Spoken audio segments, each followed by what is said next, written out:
What's up, everyone, and welcome back to the Real Ones Canes podcast. I'm the Beast, Brian London. My co-host is Brandon O'Doy.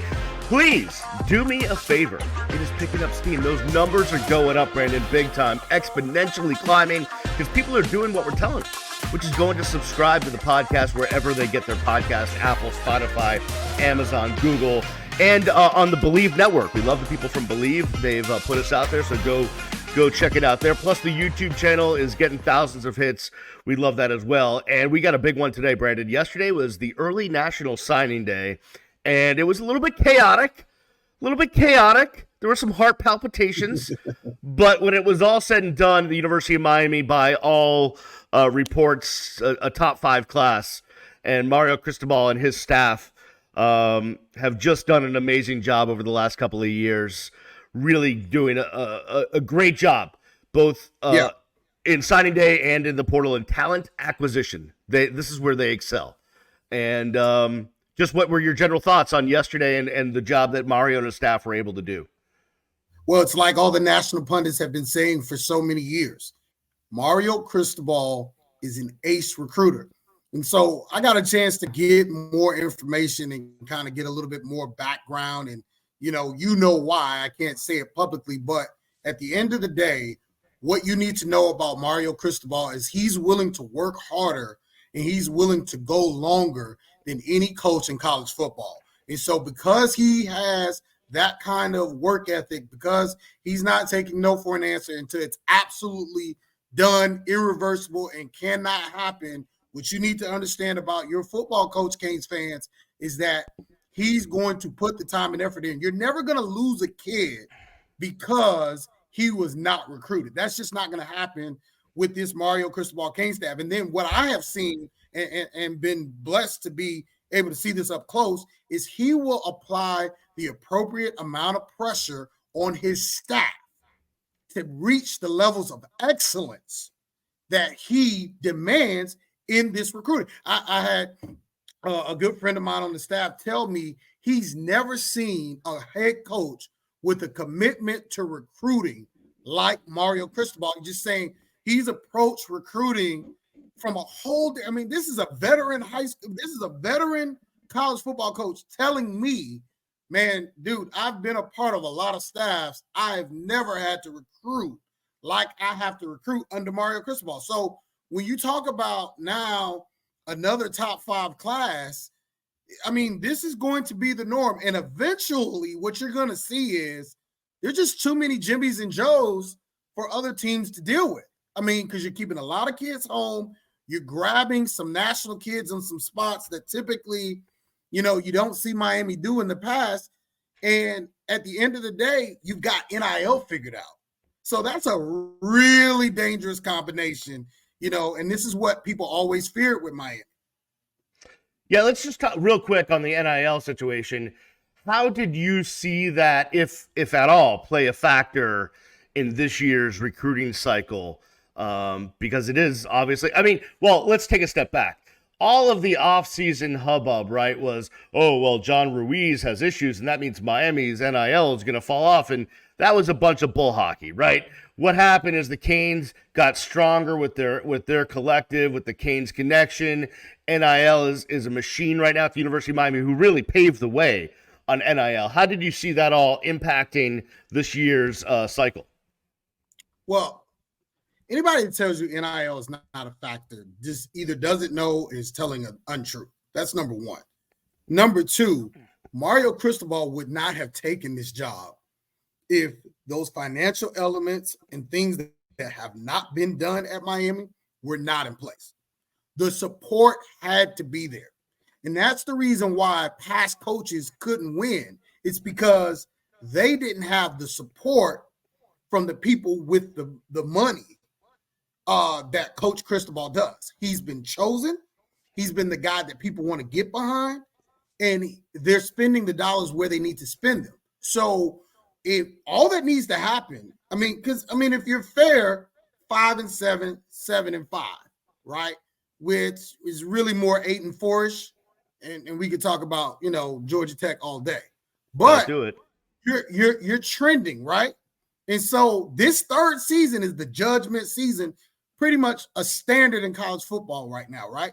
You're judged by what you do in year 3. So in year 3, for the first time, you're going to bring back all your coordinators. You're going to bring back all your coaches. So what people have to understand and know about NIL is this is not a John Ruiz, production. This had nothing to do with him. He was the guy that basically took Miami, spearheaded this thing. He was a lawyer, so he figured out what the rules were. He hired he hired the kids on the team to be Life Wallet representatives. He basically created the first collective. When collectives became legal, he made the transition. Now, the national media wants to focus on, well, his personal business is not doing well. So what? It doesn't matter. They made the transition seamless. Everybody who was a Life Wallet employee got switched over to Kane's Collective. And I personally talked to parents and Beast. I have these relationships. Yeah. I called the parents. I said, hey, are you getting everything that you were promised? And they said, yeah, Brandon, there's nothing has changed. They say, if they say it's going to happen, it happens. I know kids personally who are driving around in vehicles and are wearing clothes that previous to their time at Miami, it would have been impossible for them to obtain. So I don't need anybody to tell me NIL at Miami is working. I can see it with my own 2 eyes for kids that I know their financial situation. And so that let everybody speculate about what's happening and what's not happening or whatever. That's fine. You can live in your own fantasy world. I'm telling you, kids I've known since they were 10 years old, lives have been changed. So that's all anybody has to care about. And so when it comes to dollars and cents, Miami's figuring that piece out. And then I think this is the biggest thing in recruiting. The local community is now starting to embrace allowing kids to stay home and play. When you have a Fletcher, when you have a Bain, when you have these local guys who stay home and have a lot of success, it helps because now these young guys coming in, their families going to Hard Rock, it becomes like a party. I mean, these people, Miami is a very familial place. Like as far as you can have your family, your immediate family grows up here. You've got cousins and other people over here. You've got coast affiliated. I mean, listen, everybody gets to come and support you. Your high school football coaches get to support you. Your youth coaches get to come and support you. Everybody gets to come and have one big celebration and take part of your success. When you go off to Alabama, Ohio State, other places, you don't have that necessary. And Mark Fletcher's talked about it. Reuben Bain said it was the best decision he made in 19 years. You get what I'm saying? And so when these kids who are talking about staying home continue to do that and the success builds, all you're going to see is the trendiness, because this is a trendy town. Remember the white hot heat days. Remember the LeBron days. We jump on trends in this town.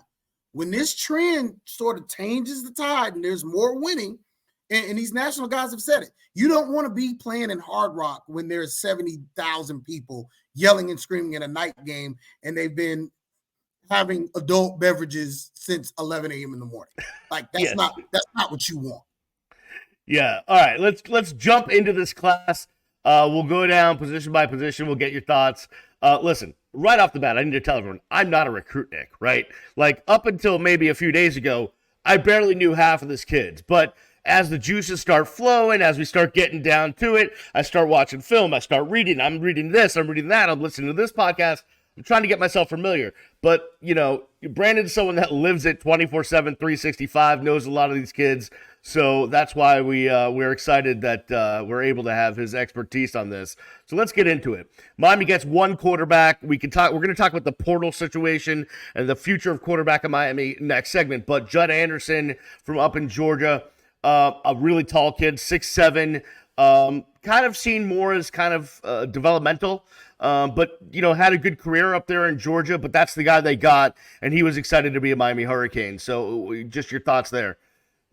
Yeah, I ran into Judd at a 7-on-7 camp pylon up in Panama City. I saw this kid dressed in his uniform, and I thought to myself, who in the world is that? That kid looks the freaking part. I mean, he is a physically imposing human being. He's every bit of 6'6", 6'7". Like, he's a dude as far as how he looks. He's got the body. He's got the frame. He's filled out. You know, it looks like he's been in the weight room some. Like he's a nice guy to look at in a football uniform. Now, when I talked to Shannon Dawson about him offline again, because, you know, sometimes I get access that exceeds the media rights, his point to me about Judd was he's done more with less as far as developmental talents at Houston and West Virginia and things like that. Shannon Dawson is really a guy that believes in his own abilities to develop quarterbacks.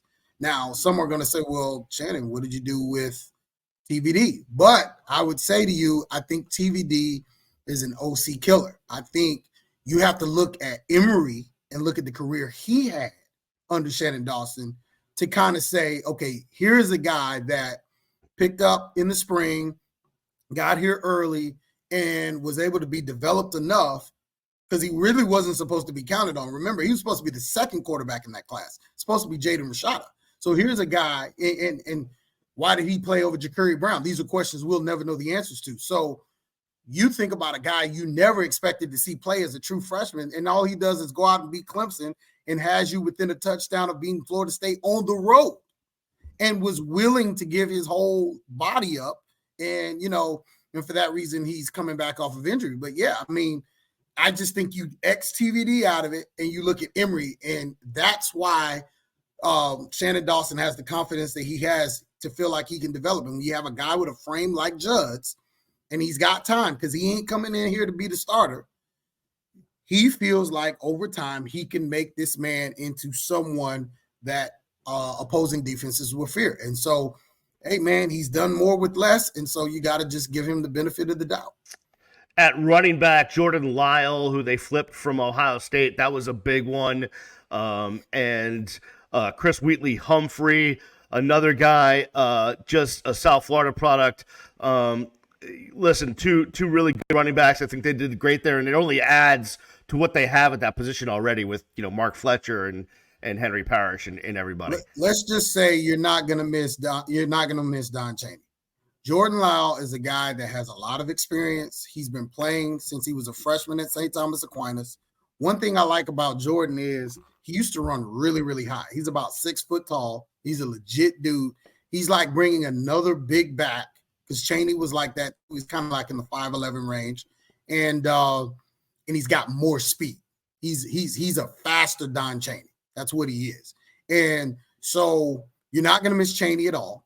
And you're going to get a guy that complements Parrish and Fletcher, because he's exactly what Chaney was. Chaney was the perfect balance between both, because you got a speedy Parrish, a guy who can catch the ball. You got a very powerful Fletcher who has some speed, but he's not going to break away on you most times, although he ran really well at the end of the year, especially almost getting that touchdown late in the game. Oh, no, he did get the touchdown late in the game to seal a victory. So you just think aloud, he's the perfect blend of both power and speed.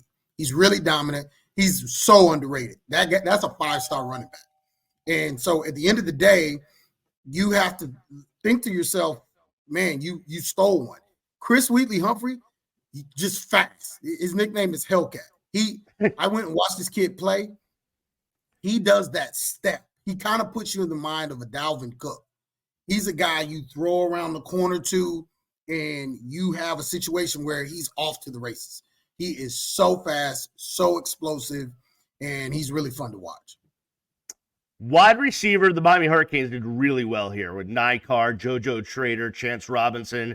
And Chance has been that guy that's been kind of the cheerleader for this class the whole time. They did a really good job at wide receiver. We're not going to talk about the one they didn't get. We'll go with that the next segment, but the 3 they did get, really good.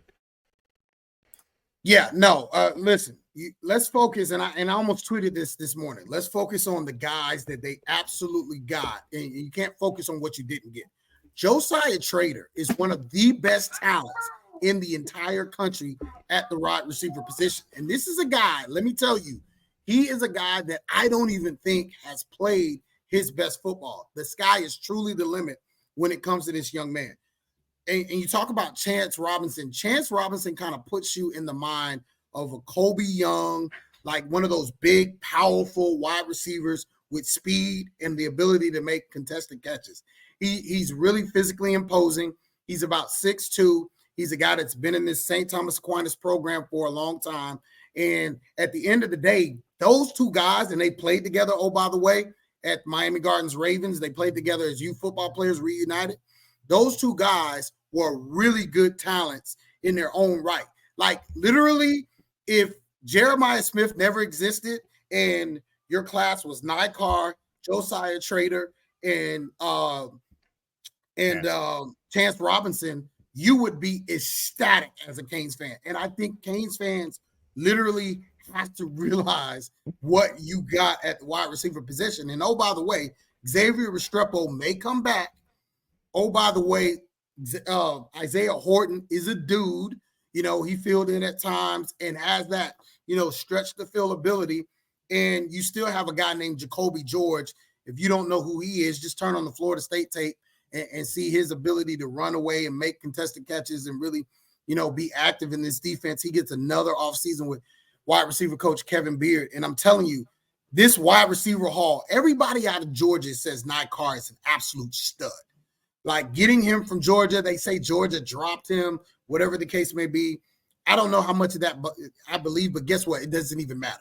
Those three guys, those three young men, and you're adding to a very productive wide receiver. Like Jacoby George had almost 900 yards receiving with the mediocre quarterback. Let that sink in.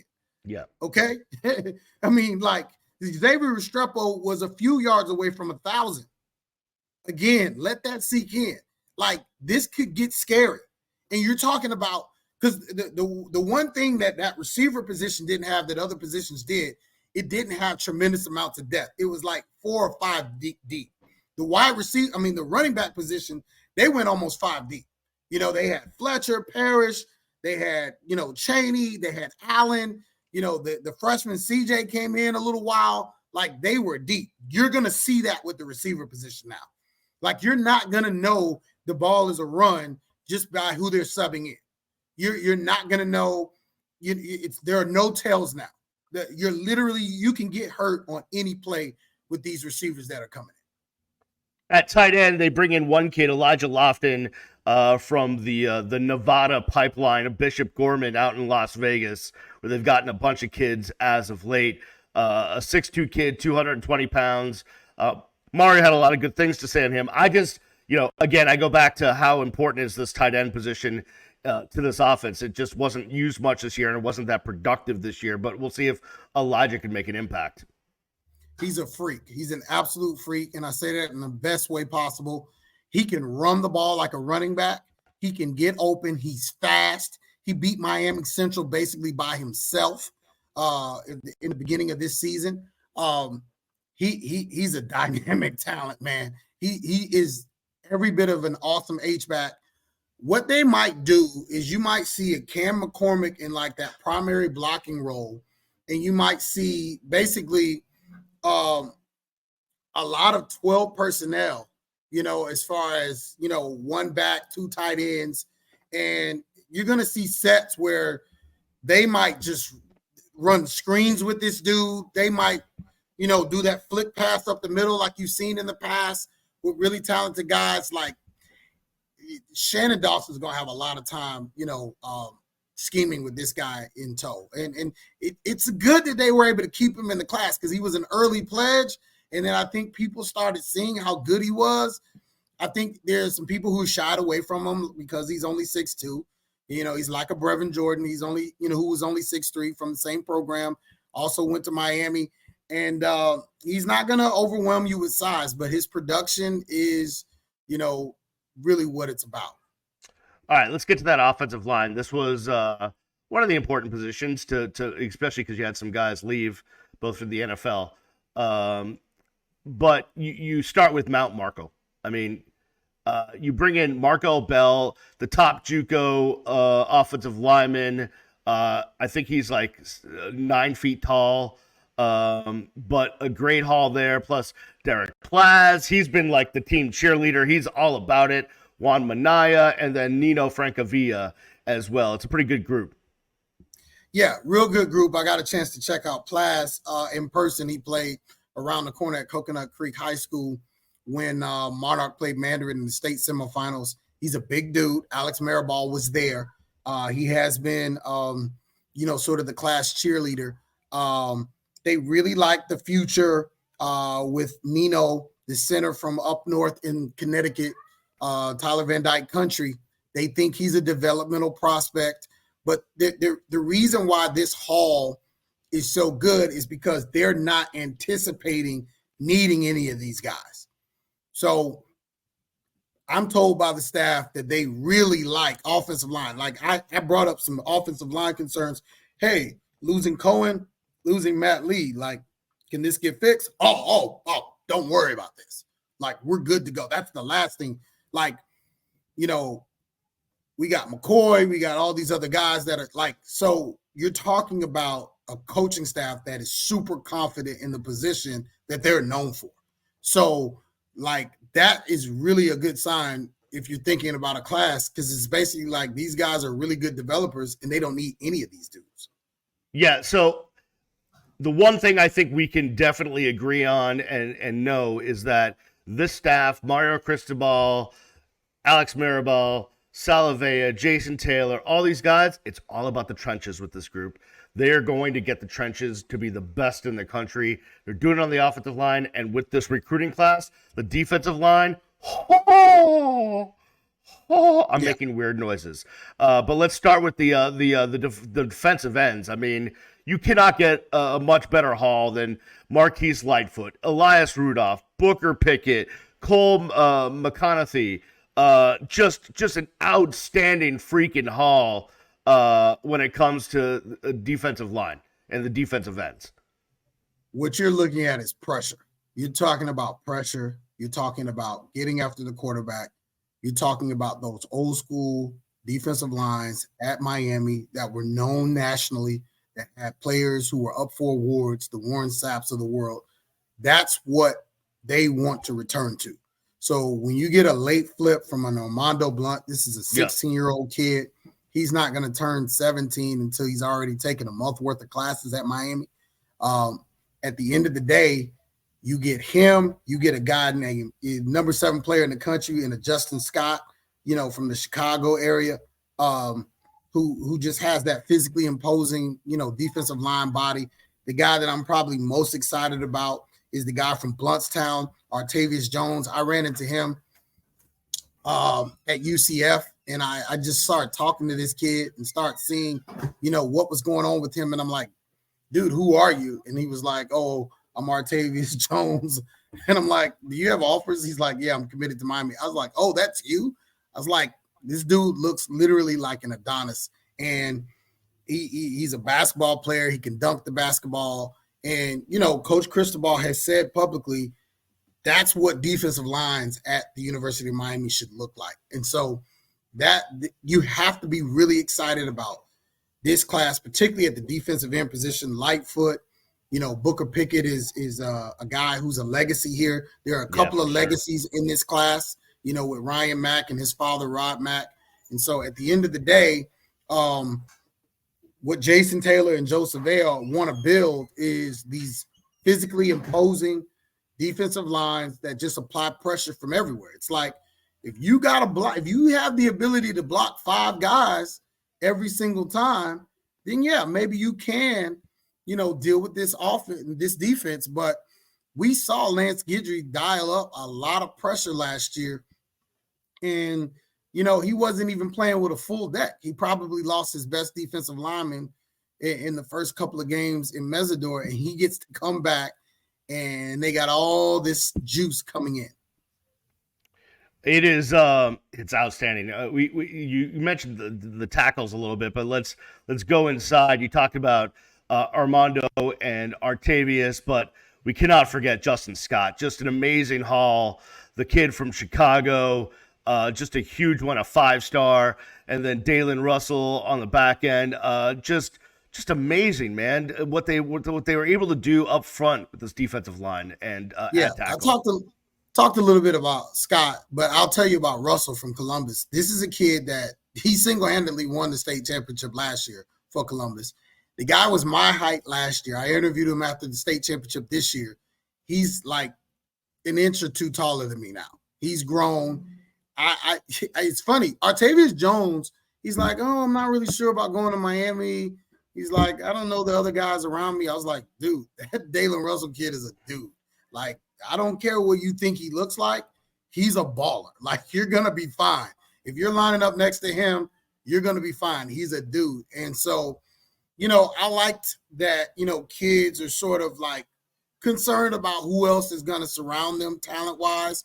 He kind of trusted the staff because, he said that to me in confidence. And, I mean, it's over now. They're signed. But that's a conversation that he had. And somehow, Miami was able to address those concerns. And, you don't anchor a defense that won 2 state championships in the state of Florida at the highest classification if you're not a good player. And so really a lot of things to like in the trenches for Miami at the edges and in the interior. I mean, it's starting to get a little Miami-ish. I hate to say that, it sounds weird, but like, yeah, this team hasn't really been you-like, and it's starting to get more, it's right behind you, the logo, the iconic University of Miami logo. It's starting to feel more like that, Beast, and you were there for those glory days. For sure. I don't want to get you too excited because I know how you'll do, but yeah, let's calm down. But I mean, there are reasons to be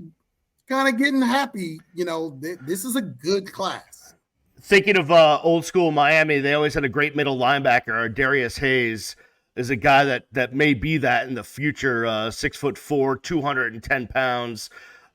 Just an amazing talent. And then they got Cameron Pruitt, who looks to be a will. Just a couple of linebackers in the hall there, but I think they feel good about them. Yeah, they feel good about Hayes. I ran into him. He's got to put some weight on. But the beautiful thing is they had such an impressive linebacker haul last year. I think they took 4 guys that they don't even – that's the beautiful thing. When you start stacking classes on top of classes and talent on top of talent, what you're doing is that enables you to get rid of guys you don't want or don't need, and you start sort of making everything a competition. So the cream absolutely rises to the top because all these rankings and stuff are projections. This is like on potential. Once you get down there, everybody gets a fair shot. Like, who's going to work hard? Who's going to put in the work in the weight room? Who's going to put in the work in the film room, in the study? Who's going to be a leader? Who's going to make good decisions off the field? And so what you're doing when you put talent on top of talent is you're saying, hey, may the best man win. And this is a linebacker core that really only plays 2 guys at times. You know what I mean? They've got to replace Corey Flagg. So that's a position that somebody's going to have to step up. He went to play with his brother at Missouri. He committed today. Yeah. Makes sense. And we wish him the best. He was a great no kid. doubt, really no doubt, great guy, and he'll forever be remembered what he did on that goal line stand in Clemson. But no doubt, at the end of the day, when you're flipping guys from major programs, especially from the SEC, that's a good sign. But I think these are 2 guys that, again, they'll contribute on special teams early, but you probably won't see them on the field soon. But you like the base that they have. These are 6'4", 6'3" guys. You can put on their frame. You can put them weight. Get them, juiced up and have physically imposing teams, and that's what you want. Let's get to the defensive backfield. We'll start out with the cornerbacks. A legacy, Ryan Mack, his dad, Rod Mack, I went to school with, spent a lot of time with at the University of Miami. He used to come over to the campus TV station and do a segment with us. We called it Return of the Mac because, that song was popular back in the day. Return of the Mac. Yeah, sing it out, man. So Ryan Mack comes in. He is awesome. Dylan Day and OJ Frederic, who I think is going to be a special teams standout. That kid can hit, but a pretty decent class. We'll see if there's anyone else out there they may get to come in either via the portal or a late signing there. Yeah, Day's a nice little dig. That's from Dennis Smith's area in Guidry. They went to Louisiana and got him. He's been on some good 7-on-7 teams. He's got a lot of pedigree in his own right. Ryan Mack, I saw him play twice this year, once in the state championship against Cortez Mills, a top 2025 receiver, and also in just a regular season matchup that I broadcasted on my other network, footballhotbed.com. He played against Monarch and Jabari Brady, who's the number 12 player in that whole class of 2026. And Ryan Mack gave up one play to each of those guys. And outside of that, they were quiet. Mac is not a big member of this class as far as name, but I'm telling you, when you're getting a sound dude that you're going to wake up one day and say, wow, thank God we got this guy. Yeah, he's a legacy. Yeah, his dad was the head coach of this famous Miami Garden Ravens team. And you know, has a lot of pedigree. You could say it was something that, you know, the staff wanted to do to curry favor with him, to try to lure guys like Josiah Trader and James Robinson, Chance Robinson. I'm talking about James, his dad. But listen, this man has absolutely earned his spot in this class. This is a kid that played running back majority of the time in youth football. He was a running back and a safety at St. Thomas Aquinas. They transitioned him to corner. And I mean, he's absolutely bought in. He's 5'11", has great size. He's going to get in the weight room, probably take a red shirt, and he's going to be one of the most technical guys that you see. And the thing is, he has no shortage of speed. He's a track kid. He's really fast. He's not going to be outrun. And he can be physical at times. And I had him in my sophomore game when he was at St. Thomas Aquinas up in Atlanta, and he's going to be a guy on special teams. He can return punts. He hasn't done it, but the guy's electric with the ball in his hands, and because that's what he really knows. And Frederic is a great get. He plays receiver at St. Thomas Aquinas. He's 6 foot. He's long. He's physical. He's got an edge. He was also one of those Miami Garden Ravens. I think there are 4 in this class. I mean, it's not fair. You know, like, this class is just so freaking good. Like, you forget about guys like Frederic and Mac. Like, they're at the bottom of the list, which is crazy. You know what I mean? Like, these aren't just tag-alongs. These guys are dudes. I know for a fact Pitt thought they had Ryan Mack locked down. He was going to be a cornerstone of that class. They really like him. And so you got a really, really good, talented defensive backfield that adds to depth that, you know, these guys really don't have to come in and play right away if they don't have to, but they're going to be really good special teams players like they were at St. Thomas. They know that they have to play the game. You know, they didn't walk right into St. Thomas and play. You know what I mean? So they know the process. So, you know, that's kind of cool in that regard. So we talked about a lot about St. Thomas, but the other big program that Miami has targeted this cycle is Chaminade Madonna, and one of the guys out of it is going to be a marquee player for this team. Is going to be a guy that I think eventually will fill the shoes of the great safeties that have played at Miami, and that's Zaquan Patterson. He comes in, just an amazing talent. And then Isaiah Thomas as well. Just amazing job by Miami getting Zaquan here to the University of Miami. Yeah, it's amazing that we talked for so long about this class and they're just now getting to Zaquan Patterson. He's a kid that I had in football hotbed in 6th grade, and I expect him to start. I expect him to walk right into one of those positions. He's super physical, thinks just a smaller version of James Williams. He is so technical. He can cover. He can really cover, and he spent a lot of time in 7-on-7 developing as a cover safety. He's not a guy you want to see coming over the middle. I'm so excited about this dude. He had 2 pick sixes. You think Cam Kitchens is a pick six or freakish, you know, ball hawking guy? Wait till you see Zaquan Patterson. This dude looks like a receiver back there. Like, 2 times this year, he ripped the ball out of a receiver's hands mid-play and took it back for 6. That happened twice. He's a freak. He's an absolute freak. He's such a good get. Florida State is beyond themselves for not getting Zaquan. He's going to start right away. If he doesn't start by the 3rd game, I'd be shocked. I mean, he's a freak. And last but not least, Abram Murray comes in as the kicker. And that one is just a funny one because Abram Murray basically showed up one time at Miami in a camp and just is kicking 64-yarders. Mario Cristobal goes to meet him for the first time, and Abram says, "Yeah, coach, I'm committed," before Mario even got a word out. So easy. Mario said it was the fastest commitment he's ever had in his life, and they got a kicker to replace Andy Borregales. So there you go. That's a good one. So that's the class. Now we have a couple outstanding issues that we need to get to. One is what happened with Jeremiah J.J. Smith into the wee hours last night, and two, the future of the quarterback situation. We need to dive into those two things, and we will do that. You're listening to the Real Ones Canes podcast. We'll be back right after this. And we are back here on the Real Ones Canes podcast on the Beast Brian Loaded. My co-host is Brandon O'Doy, and we are diving in as the National Signing Day, the early one, happened yesterday. And we have a couple of issues we got to get to. But before we do that, we got to tell you, go subscribe to the podcast wherever you get your podcast. Apple, Amazon, Spotify, wherever it is. And go hit up the YouTube channels as well. We have plenty of content there. You can go spend days watching and listening to everything we have done. All right. So, Brandon, a couple things. One, yesterday was some drama, a little bit of drama. Okay, a ton of freaking drama when it came to the big wide receiver out of Chaminade Madonna, Jeremiah J.J. Smith. The signing ceremony yesterday, he shows up, he's got a sign, I'm going to Ohio State. He says, I'm going to Ohio State. And then we watch a video, and it doesn't really look like he actually signed a paper, and then this thing is dragging on, and Ohio State hasn't officially announced it, and Miami thought they still had a chance, and we're going back and forth. And in the end, he did sign with Ohio State, but just what a bunch of drama yesterday. I don't even know if I'm still recovered from it.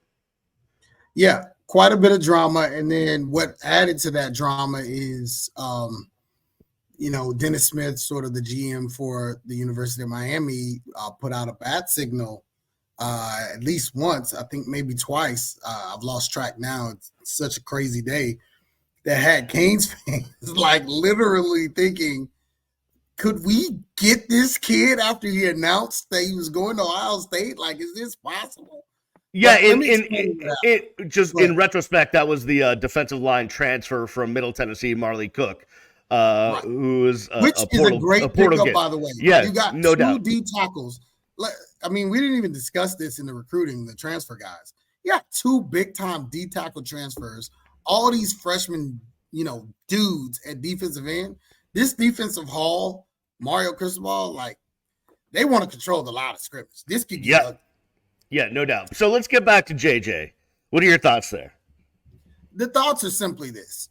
There's a guy named Jaden Rashada. He was the star of last year's NIL, sort of crazy, ridiculous, like how crazy can things get in college football? So essentially what happened with Jaden is he goes to the University of Florida.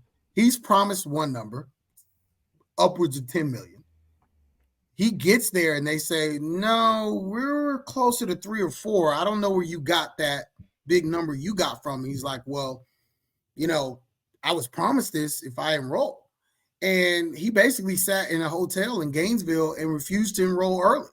And there was a standoff. He said, look, I could have gone other places for comparable or places, I wanted to be. And I came here for the big number I was promised. They basically said, you didn't get promised that by anybody here on this staff or anybody affiliated with this university. It was an outside sort of entity acting on behalf of the University of Florida. And long story short, he ended up at Arizona State after a very embarrassing back and forth or what have you. So flash forward to Jeremiah Smith. His family is very intuitive and smart and wanted every I dotted and every T crossed. So while he publicly made the pledge to Ohio State, he needed to see the things that they had previously discussed in writing. And they did not move to push the NIL back to Ohio State until everything was satisfactory on their end. So that's exactly what's being reported. That's what happened. Now, I'll find out what's facts from fiction before our next show, but that's what's being reported by, very capable journalists like Manny Navarro and other folks that are saying, look, this was just due diligence. We're announcing, but we need to see because we don't have to send this in. And I think the biggest thing is during that standoff, Jeremiah was still in communication with the University of Miami staff. And that's what was kind of like, could this happen? So Ohio State Their feet were to the fire yesterday. You got to credit them for closing because they didn't get that business done. They would have had one of the most embarrassing moments of recent memory in recruiting.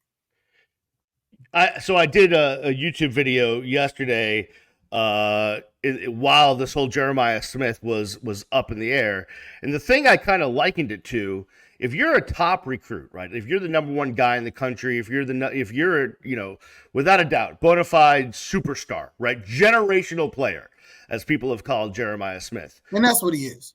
Yeah, yeah. A school is not going to suddenly not have a scholarship for you, right? Like every school in the country will find a way to fit you on the roster. So signing a national letter of intent, that contractual thing that guarantees a spot, it's not as important to those guys. And it almost reminds me, especially with NIL money being involved, of a National Football League player holding out, right? Waiting for the right contract to come his way before signing on the dotted line. And you might see this more as we get going, where guys know that, hey, this school's not going to pull my ship. I can hold out a little bit. I can make them sweat a little bit until I get what I need. And it's contractually obligated by signing a document, or it's on paper. I don't want to be hoodwinked by someone telling me one thing. It's a bait and switch, and it ends up becoming another thing.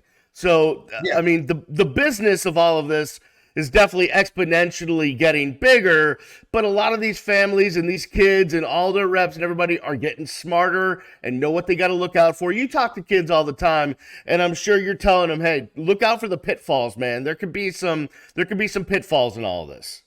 And the thing you have to realize is Jeremiah Smith, he's the first cousin of Geno Smith, who's an NFL quarterback. Right. He's got no shortage of resources in the NFL or agents, or, you're not dealing with the Joe Blow type of kid here or family.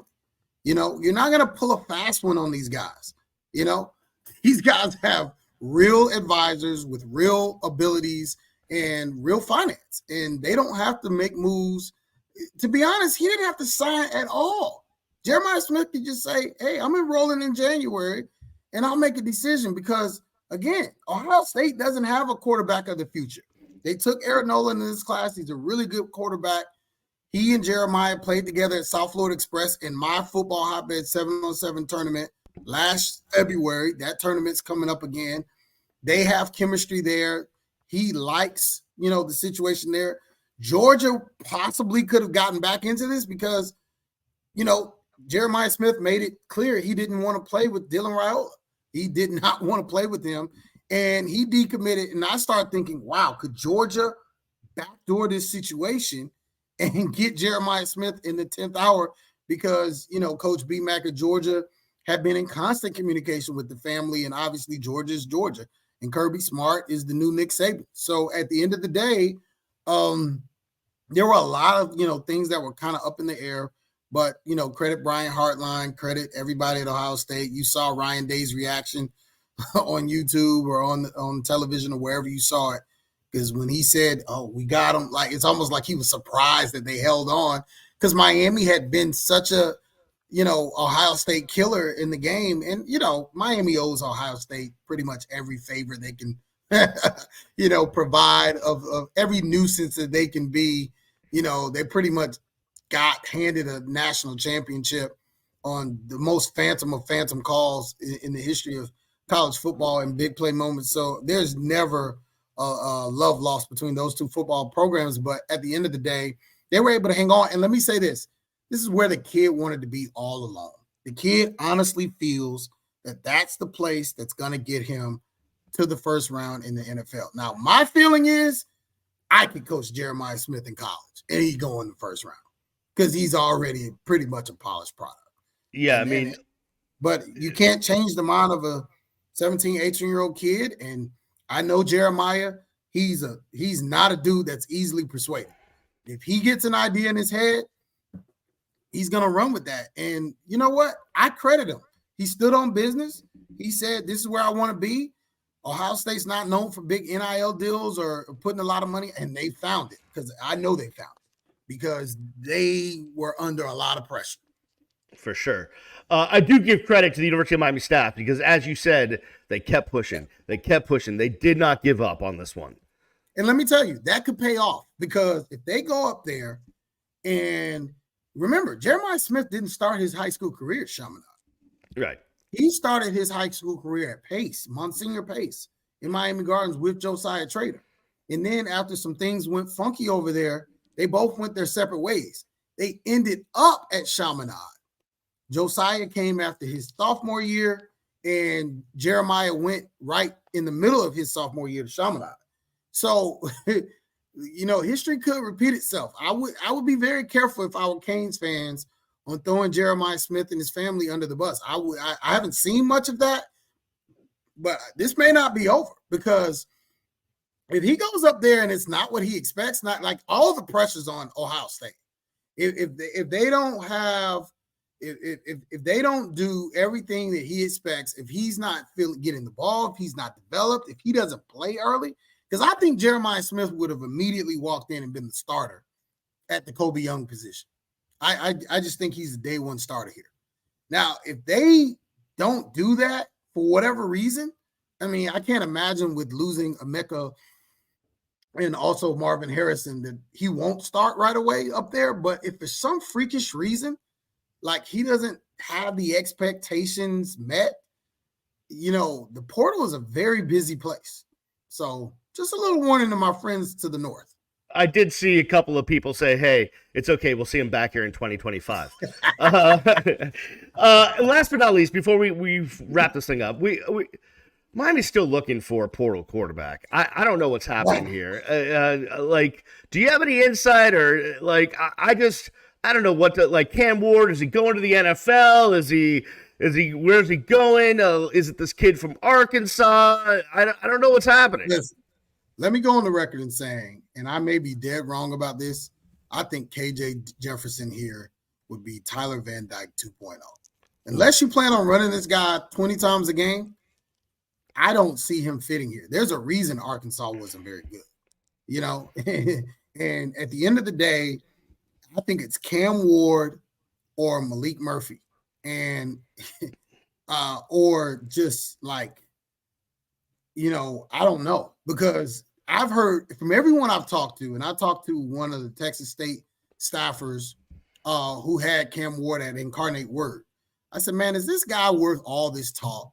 Is he really like that? Because I haven't taken the time to watch him and break him down. I just rather take the coach that was with him and that coach defense against him pretty much every day in practice. He's like, yeah, man, this dude's legit.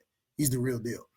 They were putting up literally almost 45 points a game at Incarnate World. They were absolutely going crazy.